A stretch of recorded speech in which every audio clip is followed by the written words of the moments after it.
Hi there, I'm Phil Lavelle, live in San Francisco in California. Of course, a place that is very large. In fact, it's larger than some countries, has thriving industries, the entertainment industry, the tech scene up in this part of the world, import and export, major finance.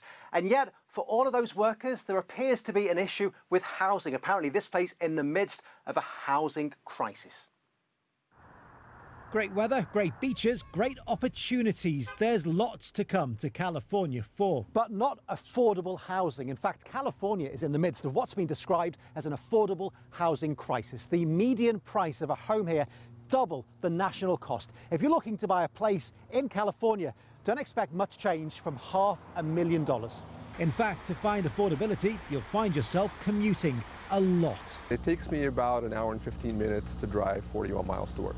Which Ahmed does every day. Same old story, you live far out, you get up early and you drive far in. Judging by the traffic in the mornings and in the afternoons, it's very, very common. It must be millions of people who do the same thing. Because to get a place big enough for him and his family, like millions, he's looking further away. Cost of housing in LA County and Orange County is probably $300 to $500 a square foot.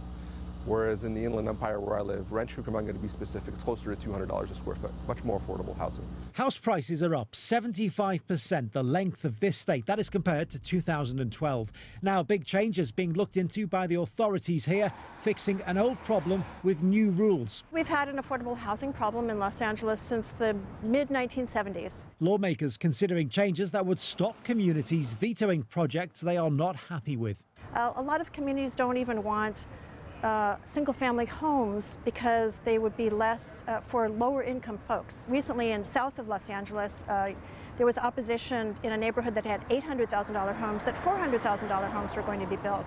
Those are still all affluent people who are going to live there, but they didn't want people who are less affluent than them to live there, even though they were still going to be upper middle class.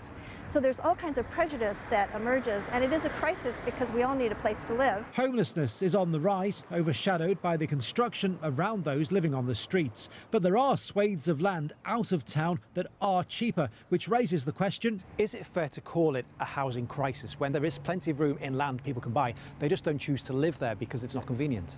Okay. This is a very complex situation, especially in California. Wisely, because we relied on highway and cars. The thing is people will commute much more time, maybe 2 hours, 2.5 hours. So it's a little bit unrealistic, because the jobs are here. And so while the likes of Ahmed at least look on the bright side, you get used to it. I like my morning sports talk shows that I listen to. I make a few phone calls from the car. I try to be as productive as I can. For many others, the lack of a home they can afford is a crisis, one that really is starting to hit home here.